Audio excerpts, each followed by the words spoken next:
Assalamualaikum warahmatullahi wabarakatuh. Salam Rahayu. Sahabat, kali ini kita akan membahas tentang pasukan Dajjal, siapa dan kaum dari mana. Pembahasan mengenai pasukan Dajjal merupakan salah satu topik eskatologi, akhir zaman, yang paling banyak mendapat perhatian dalam literatur Islam.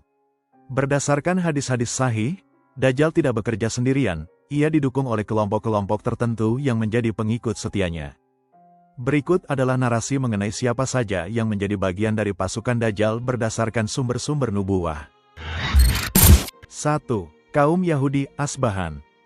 Salah satu kelompok yang secara eksplisit disebutkan dalam hadits adalah kaum Yahudi dari wilayah Asbahan, Isfahan, Iran modern.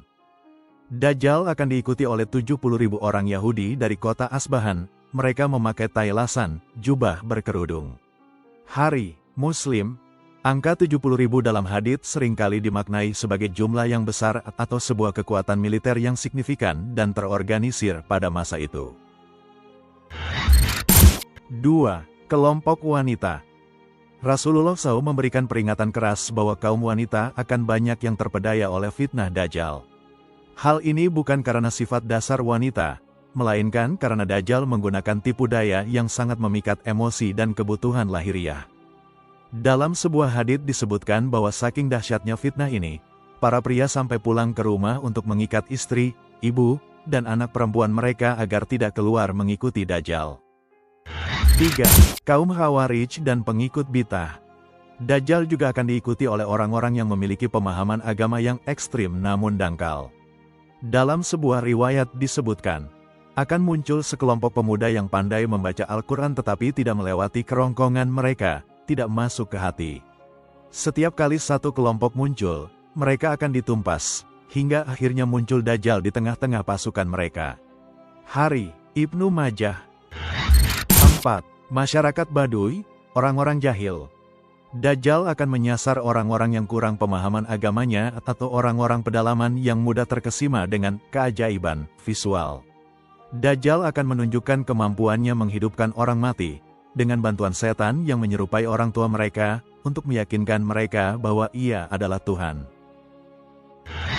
5. Para pelaku maksiat dan pecinta dunia. Secara umum, pasukan Dajjal adalah mereka yang hatinya telah tertutup oleh cinta dunia, hubud dunya. Dajjal akan membawa surga dan neraka palsu. Surga Dajjal berupa kelimpahan makanan, air, dan kesenangan bagi mereka yang sujud kepadanya. Neraka Dajjal berupa kesengsaraan bagi mereka yang tetap beriman kepada Allah. Mengapa mereka mengikuti Dajjal? Berdasarkan hadits, ada 3 faktor utama mengapa seseorang bergabung menjadi pasukan Dajjal. Ketidaktahuan, kebodohan, kurangnya ilmu tentang akidah sehingga tidak bisa membedakan mukjizat Nabi dengan sihir Dajjal. Kebutuhan perut, Dajjal muncul di masa kekeringan dan kelaparan hebat. Ia memegang kendali atas sumber daya pangan. Kesesuaian hati, mereka yang memang memiliki penyakit kemunafikan di dalam hatinya akan secara otomatis tertarik pada seruan Dajjal. Benteng dari pasukan Dajjal. Bagi umat muslim, Rasulullah SAW telah memberikan perisai agar tidak terseret menjadi pengikutnya. Menghafal 10 ayat pertama atau terakhir surah Al-Kahfi. Berlindung kepada Allah dari fitnah Dajjal di setiap tasyahud akhir dalam salat. Menjauhi lokasi munculnya Dajjal, pergi ke pegunungan atau berdiam di Makkah dan Madinah jika memungkinkan. Sahabat, begitu banyak nilai positif yang dapat kita ambil dari video ini. Semoga kita bisa belajar lebih banyak lagi tentang pengetahuan agama Islam.